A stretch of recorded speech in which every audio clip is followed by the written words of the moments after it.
In honor of its 10th anniversary, I decided to go back and rewatch 22 Jump Street. Now, I've already reviewed the first film, 21 Jump Street, 2 years ago for its 10th anniversary, so now here I am with 22 Jump Street, so let's review.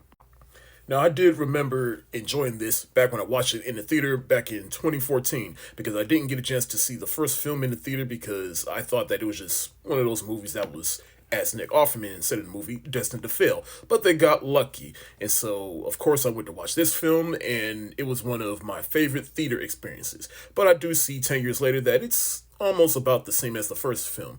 You got drugs, a bad trip, and this time they go to college instead of high school. But it still adds to the charm of the movie because of the chemistry between Jonah Hill and Channing Tatum.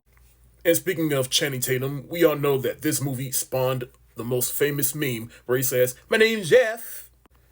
And one thing I love about this movie more than anything, especially after rewatching the first movie 2 years ago, is the self-aware humor. Because this movie does have a lot of meta jokes, and it definitely breaks the fourth wall. And like I said, with Nick Offerman, he plays the captain in the movie, and he says, "No one gave a shit about the Jump Street reboot. Anyone with half a brain, myself included, thought it was destined to fail spectacularly. But you got lucky. So now this department is investing a lot of money to make sure that Jump Street keeps going."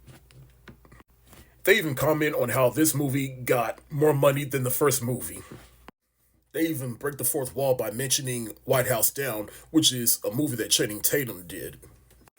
But what I like about this movie is how it kind of develops the friendship between Jonah Hill and Channing Tatum's character in the film, because like both of them are starting to diverge away from each other. Jonah Hill, he does get a girlfriend, so I don't understand if he has that, why he's tripping over Channing Tatum going off and doing his own thing. But then with Channing Tatum's character, Jinko, he's really starting to lean more into football, which was his thing back in high school. I definitely did not realize that that was John Walker, aka Evil Captain America from Falcon and the Winter Soldier, playing the person that Jingle starts to be friends with, Riot Russell Crowe's son. But he was good in this movie, and it's funny to see he comes from humble beginnings.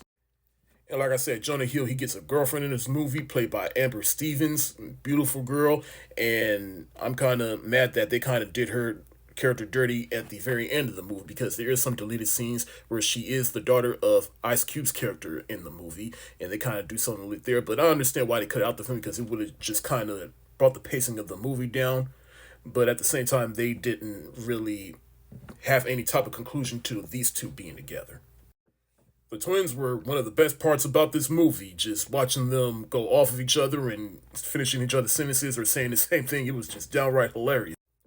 It's crazy to see Jillian Bell come from humble beginnings. I forgot she was in this movie, and she turns out to be the villain in this movie, but she was hilarious, particularly with all her scenes with Jonah Hill.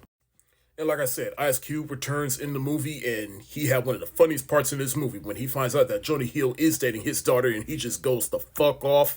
And yeah.